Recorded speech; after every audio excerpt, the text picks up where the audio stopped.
Hey friends, welcome back to my sewing room. My name is Becca, and in today's video we are going to work on block number 6 for the Bright Side Sew Along. This is a monthly block of the month program that started in April 2021 and ended in March 2022. I'm a bit behind and I really want to get these caught up so that I can move on to the next block of the month that just started in April 2022. So without any further ado, let's take you to the overhead camera and get started. As a reminder, I'm not giving any cutting instructions for these blocks because this isn't my pattern and I can't really do that, but I can show you the block that we're going to make. It's up here, and on the back side, this is what it's going to look like all together. So it's basically a churn dash with kind of like a economy block in the middle. So we're going to follow the instructions one step at a time and sew this block together. In step 1, we want to take our 2 fabric A's and our 2 fabric D's, and we're going to use these to make 4 half square triangle units. The way I do that is I take one of my squares, doesn't really matter which one it is as long as I can see the marking on the back side, and I draw a line from corner to corner on each of the squares for that print.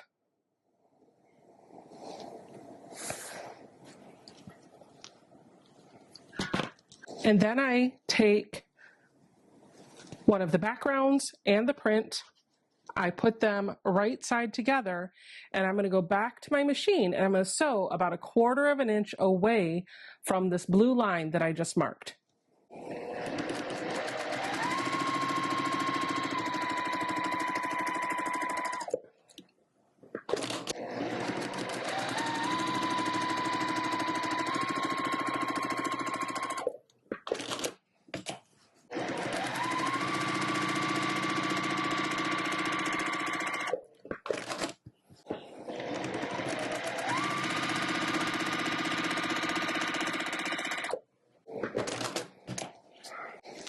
Now that I have all these sewn together, I want to flip over my press and cut mat, and I'm going to cut these apart on that diagonal line that I drew.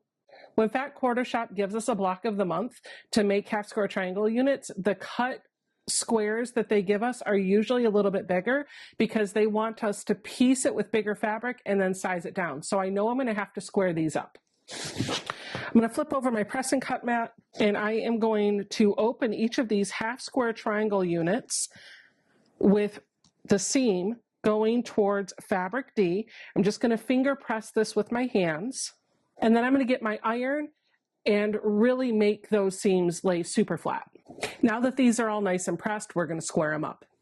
When I'm squaring up a half square triangle unit, I always go for a square ruler, and I put that 45-degree line on top of the seam where the 2 fabrics come together. I make sure that my left and bottom edges are extending past my measurement, even just if it's a couple threads. I trim off the right and the top, and then I flip it around so that I can line up the freshly cut edge on the measurement that I'm trying to size down to, and then I clean up the right and the top.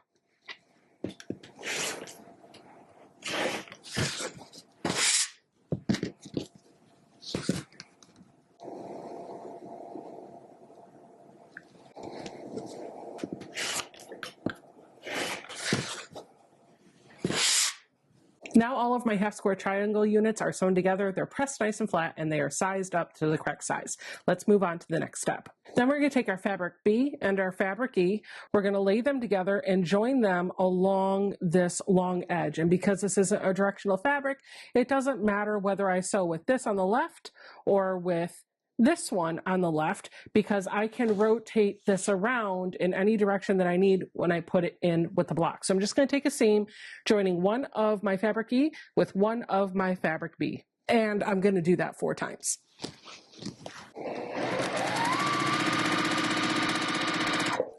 What I'm doing right now is called chain piecing.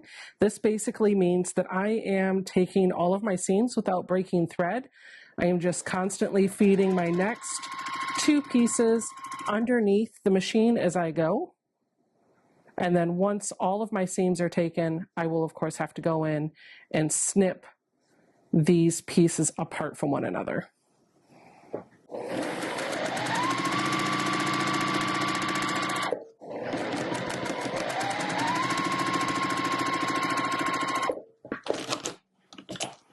And to clip them apart, I'm going to use my blade saver tool. And now we're going to press each of these pairs so that the seam is going under our fabric E, which is that pretty blue. Finger pressing first just to make sure everything lays nice and flat. And then I'll come in with my iron.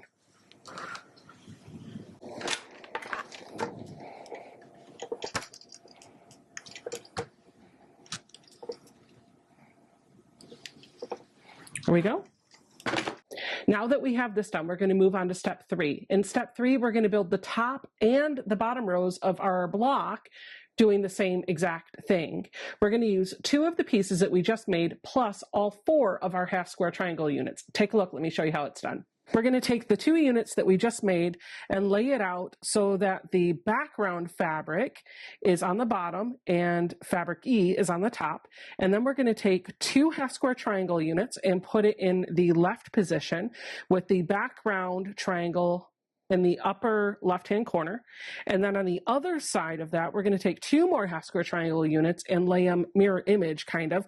So these are in the upper right-hand corner. And this is what you should be putting together. We're going to take a seam here and a seam here, and we're going to press all of our seams towards the center piece. We're going to use one of these rows for the top of our block, and then the other one will be on the bottom of our block.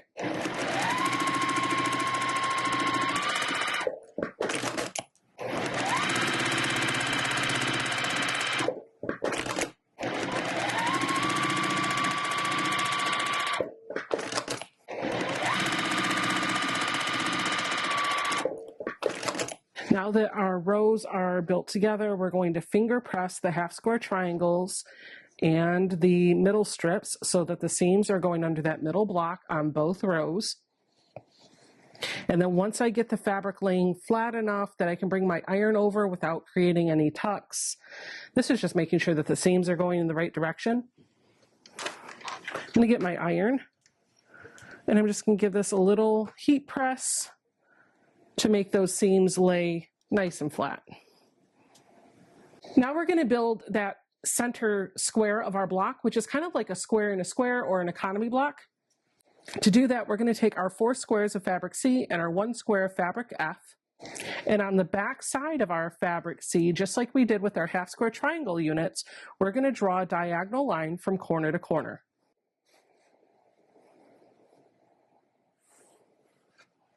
This time, we're going to take these little squares and put them on opposite corners of our bigger gray square, just like that. And I'm going to take it to my machine and I'm going to stitch 1 thread next to these lines, closer to the corners, not the inside. So I want to sew 1 thread on this side of the line. That's just going to leave a little extra room for me to fold this over without making my white square come up short. Once I have this sewn together, I can bring it back over here and just push this piece of fabric up to the corner, and this little dog ear that we just sewed on should complete the square perfectly from the front and from the back. If I have too much fabric over here or too little, meaning I can see the other fabric popping through like that, or perhaps I could see it like this from the back end, or too much, then that means that my seam allowance wasn't right. You might want to consider pulling the stitches out and re-sewing it. That said, if it's a fraction off, like I'm talking just a hair or 2, you're going to be fine. Don't stress. But if you see that it's off like 1/8 of an inch or, goodness, 1/4 of an inch, you're going to probably want to rip the stitch. Now that I have tested to make sure that this folds open correctly, I'm going to take this, I'm going to close it back up, and I'm going to trim away the excess 1/4 of an inch away from that line on both of those squares. So there's 1 and 2. And now I'm going to open it up. I'm going to give it a good hot press. Just a dry iron is fine. And then I'm going to lay down my other 2 squares in the opposite corners with the lines going parallel to each other, but intersecting with the 2 pieces that we just put on. So I'm going to sew here and here, just like we did before.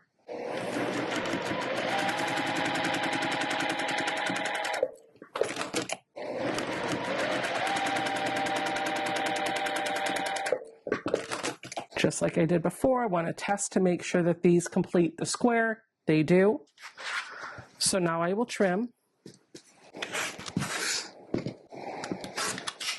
And now we're going to give this block a really nice hot press.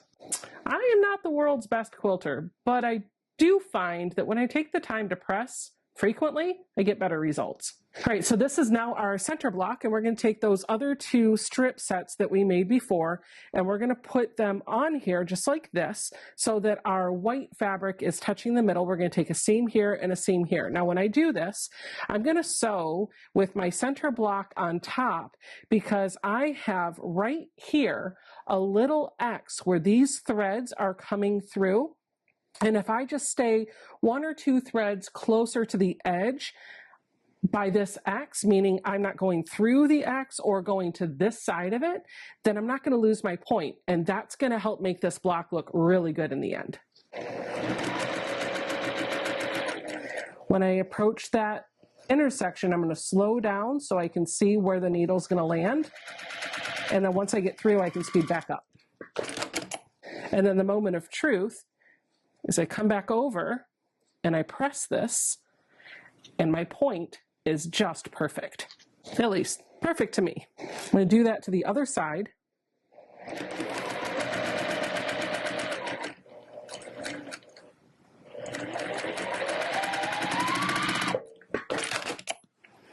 Then we're going to test. And that seam looks good too. So for both of these, we're going to press the center block out to the strip sets. And for this one, I'm just going to press it from the back just to make sure the seams are all laying in the right direction. And then once it's pressed from the back, I'm going to give it a good press from the front. To finish up the block, we're going to put this in the center. We're going to put this on the top and this on the bottom. And we're going to take this seam and this seam, and now these seams should nest nicely because we followed their pressing instructions. Now when I'm talking about nesting seams, what I'm talking about are these two seams are pressed in opposite directions, and that means that they should just kiss each other, not overlap and not have a gap. And if I roll those seams between my finger and my thumb, I can feel if they're stacked on top of each other or if they're butting up next to each other and kissing each other. It takes a little bit of getting used to, but you can train your fingertips to feel if things are nested properly. I encourage you to keep practicing that.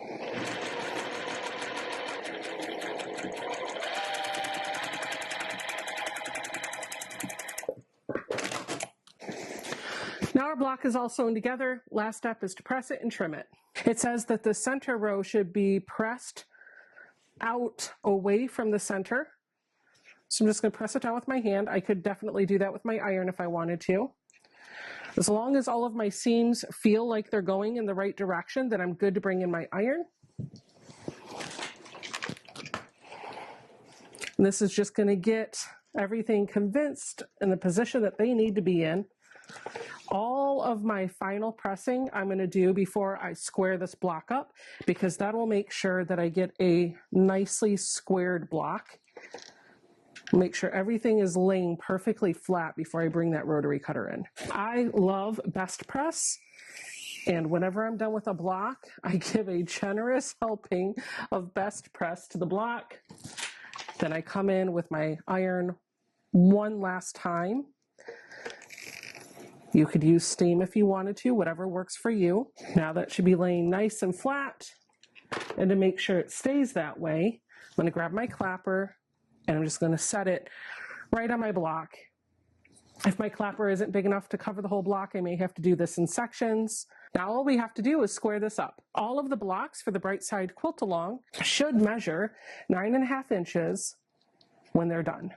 So I'm going to square this up just like I would any other block. I'm going to make sure my 45-degree line is going through my center square, and off here, I've got fabric either at or extending past the 9.5-inch line on the left and the bottom, because that's what I'm squaring up to. And then I'm going to clean up the right and along the top. And I know I could have just turned my mat, but old habits die hard.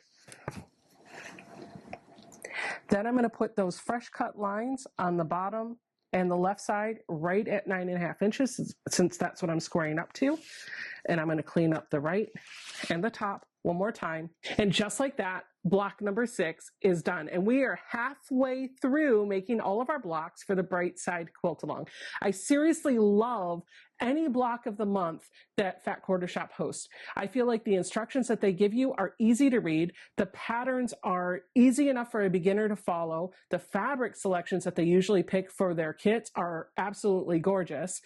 And the cuts of fabric that they give you are extremely generous. So if you do make a miscut or a mistake, there's usually enough in there to salvage your project and keep going.